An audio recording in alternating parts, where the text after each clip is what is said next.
ازوا بکنیم و اعلان براءت و بیزاری از او طایفه های میکنیم که به نام سلفی هر عالم دین و امت ما را توهین کنه، تحقیر کنه، او از جمع ما نیست و نه نمایندگی ما را کرده.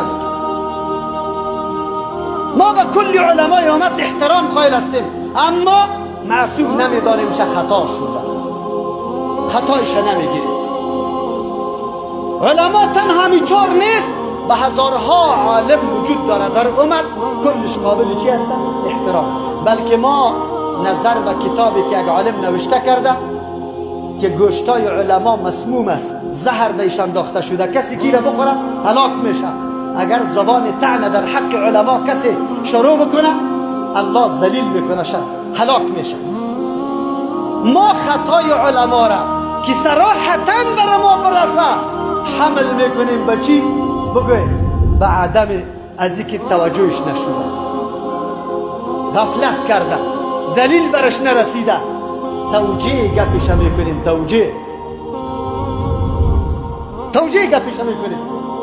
امروزم شاید علما خطا شده باشه، کلان علما باشه، معذور میدانیم شه. چی میدانیم شه؟ شاید یک وجه و دلیل در پیشش باشه. بله، خطایش خطا میگیم، اینی کار خطا، مولوی متوکل اینی کار خطا کرده، بالکل باید بگویم.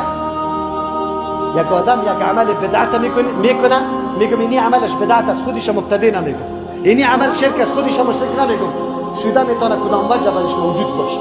ما این قدم احتیاط میگذاریم. از همون خاطر مثل که ما در حق علما کمال احترام، خصوصا در علمای سلف خود قائل هستیم، همین منهج سلف است.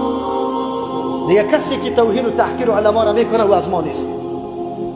دوم، کسی که به هر کس فتوا میده که فلان کافر، فلان کافر، فلان مشرک، ما این مسلک ما نیست و نه منهج سلف ماست.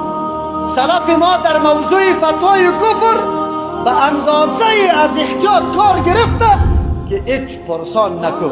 ما همون قسم قدم احتیاط میگذاریم. از او خاطر براتون گفتم که شده میتونه یک عمل از کسی شرک باشه، خودش مشرک گفته نمیتونیم. باباها و اجداد ما تیر شده، شکی در این نیست که عمل شرک حتما انجام داده، در قبر رفته، از قبر خواسته، شرک است، اما خودش هم مشرک نگفته. چرا نمیگیم؟ عالم امی شرک برش توحید معرفی کرده، عالم امی شرک برش عبادت گفته، او به نیت شرک کرده، به نیت عبادت. من میگم که انشاءالله الله برش اجر داده باشه. الله برش چی داده باشه؟ اجر. این سوالا مردم میکنه، شبها را در قلبای مردم میندازه. این علمای جدید که پیدا شده سلفی ها پدرایتان مشرک میگن. کلا ما پدرها را مشرک نمیگیم. شاید عمل شرک خطا معصیت اصلی شده باشه که خودش مشرک نمیگیم تا وقتی که سند قوی سرش نداشته باشیم. و الله بلا در گردن مولاست که مولای عمل شرک برش توحید معرفی کرده، بیچاره به عقیده توحید کرده. ما نمیگیم. از او خاطر عزیزا، سلفیت یک منهج است، گروه نیست، طایفه و حزب نیست. سلف مثل که در اون زمان بود، با اون منهج روان بود، در نزدیک روز قیامت هم اگر به اون منهج روان باشه، سلفی است.